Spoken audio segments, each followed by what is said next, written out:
Hello there, this is Steve here in Sydney, New South Wales, Down Under. I'd just like to do a review of Julie Green's excellent performance, ever-increasing, ever-improving performance over the last 12 months. I've been a fan, watching her, downloading her transcripts, that sort of thing, for about a year now.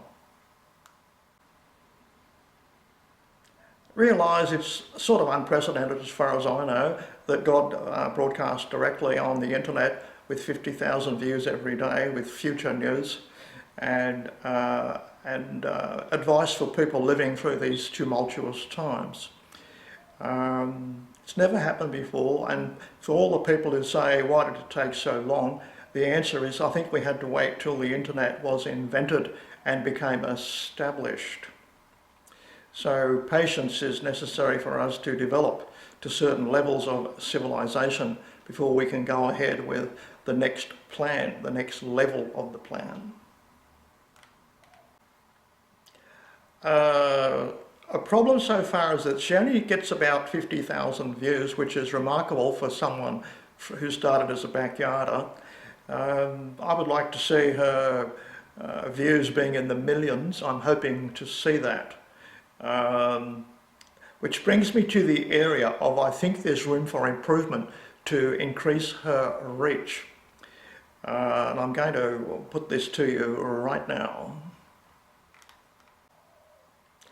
It is noteworthy that in the daily sessions that Julie does, repeated is the message: let go of religious thinking, walk away from it, and walk away from legalism.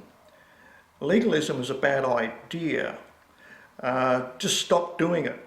Try hard, let all the old habits go. You're repeatedly told this. I think I've seen it 20 times in Julie's sessions.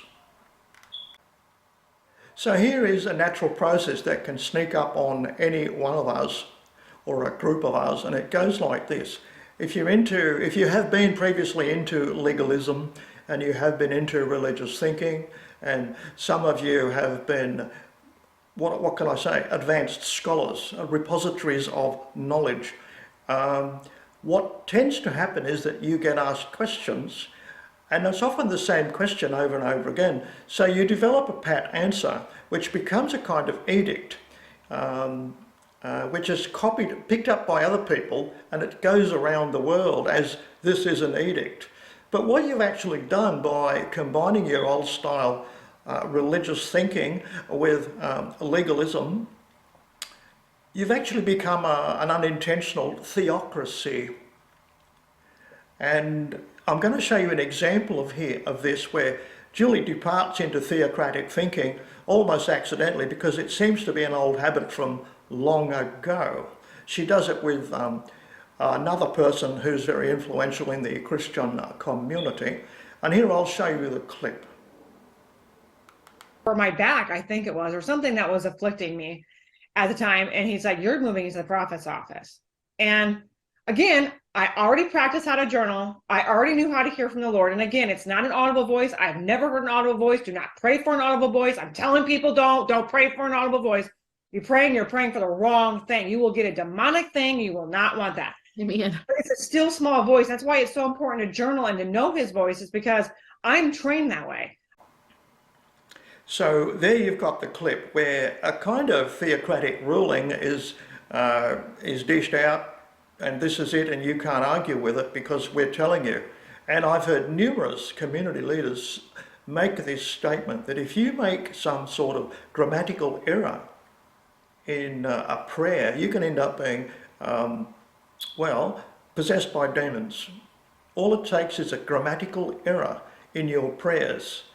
Now, I think that might offend a lot of foreign people. I think it's a good idea to discontinue that line of teaching, because I think it's quite wrong, and I can give you some reasons now why it's history and it's wrong anyway, and it should be discontinued. This is constructive criticism to boost Julie Green's reach. So Julie says, if you hear a voice, you are possessed by demons. That's it, and there's no argument. And her partner on screen there says the same thing. However, it's not so clear-cut as that. Julie herself admits to hearing music at 4 a.m. She's told us the process best she can, and she says she's awakened at 4 a.m. She hears music signalling the fact that she's going to get a message soon. Okay? Now, that's okay, but she's hearing music herself, and I can tell by listening to her numerous sessions on screen that she's actually hearing music and voice at 4 a.m. She's been signalled with music and voice. She's even named who it is. It's Robin Bullock's show. Turns up, a dash of that, music and voice turns up, signalling her that a message is coming, so get ready. And so why isn't she possessed by demons for hearing voice?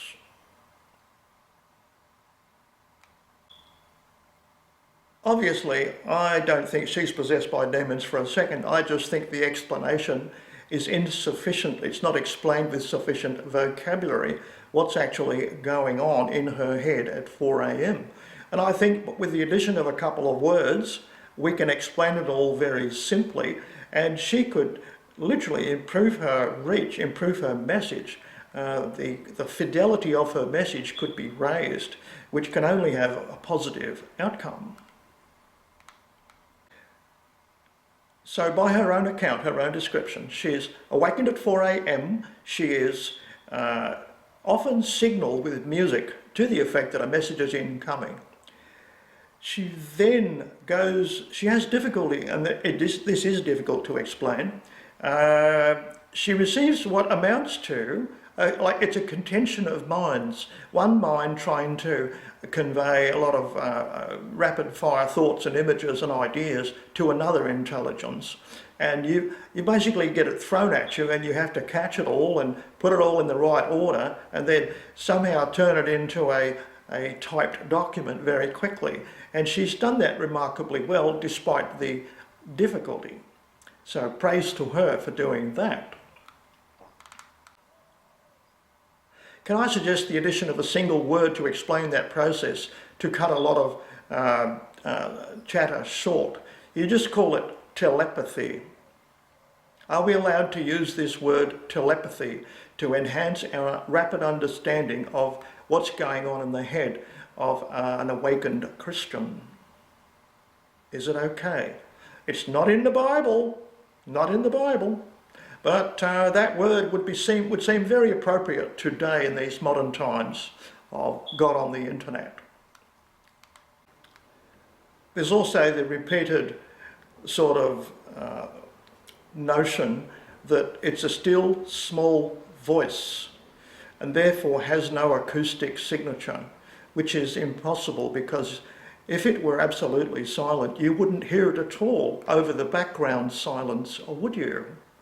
So I really think it's got to have an acoustic signal, and I'll tell you where you can apprehend this signal. It's going to be in your spiritual ears that you hear this soft, still voice. Julie's already explained to us that we have spiritual eyes where we can see things.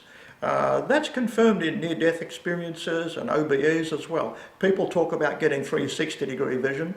So you do have another kind of vision available to you, but you're seldom aware of it.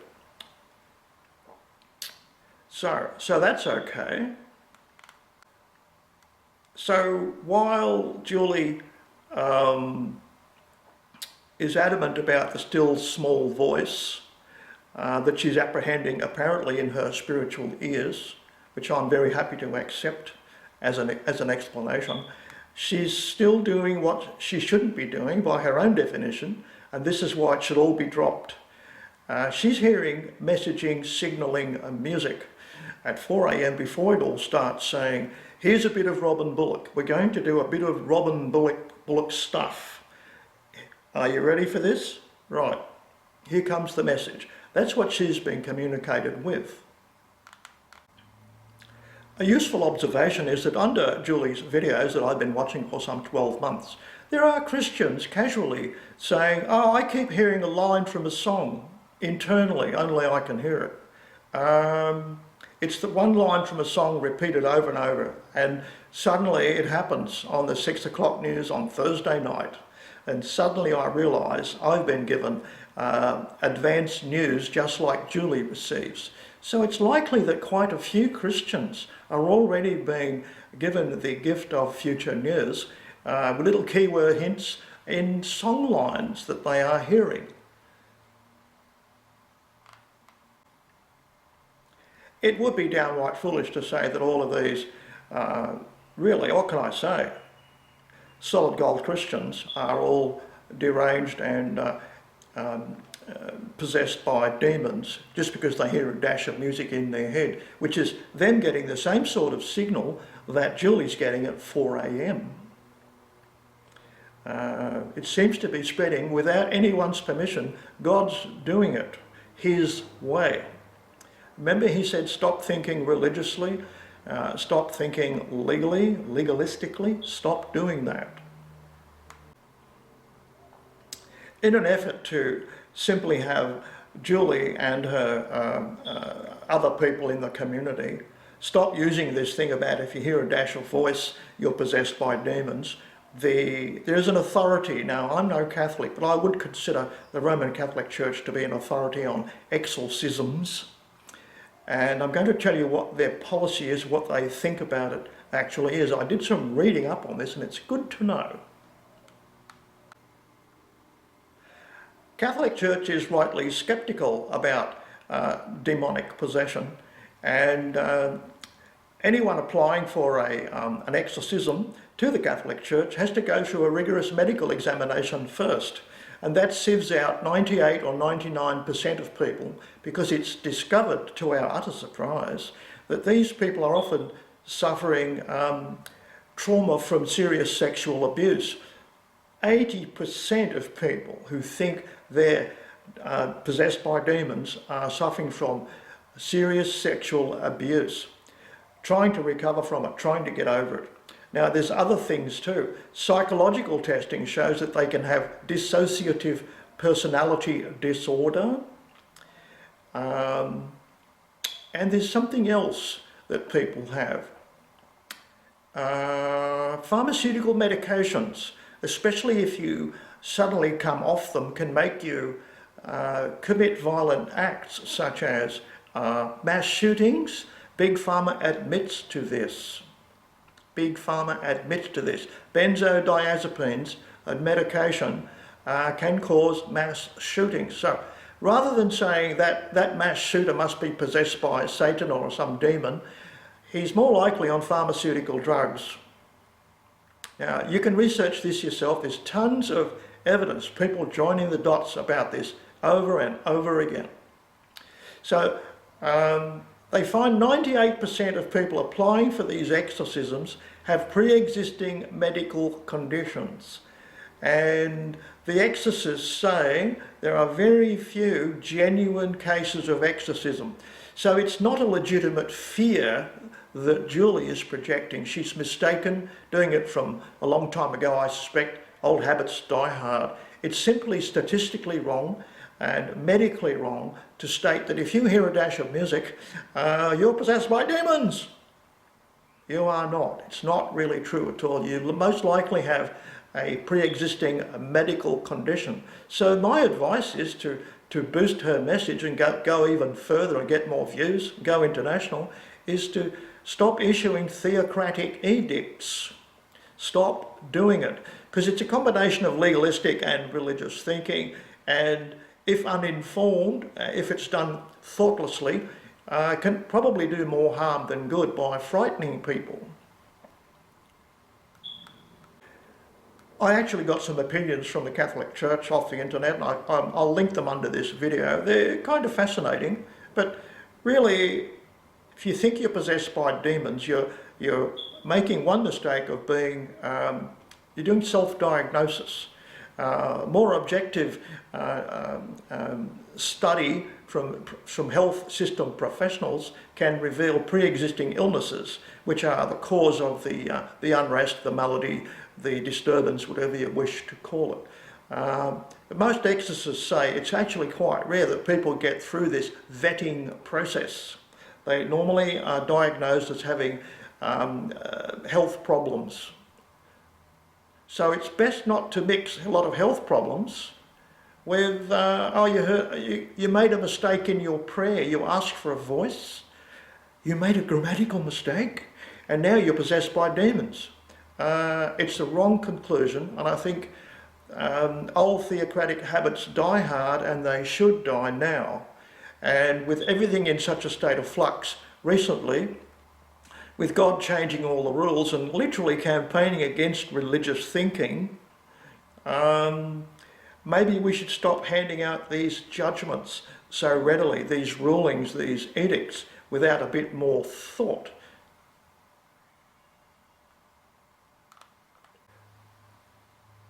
So that's my only criticism of Julie. She does an outstanding job being awoken at 4 a.m. 6-7 days a week, giving messages and turning them into useful videos within a couple of hours. It requires great presence of mind and sheer hard work to do that. The only regret that I have is she's only got 50,000 views. I really want her to have 50 million views to get around the world. I'm pretty sure she'll get there soon. Spreading her videos seems to be a good idea. And just to put things in perspective, I'll reveal one little thing to you, that I was awakened at 4 a.m. to produce this video, and I was given the title. But I'm only a commentator. I could not ever be a prophet. It's not my job, okay? So I'm sure this happens to lots of people, awakened people around the world. So that's a question worth following. People could write in about this under this video, under Julie's videos. Who knows?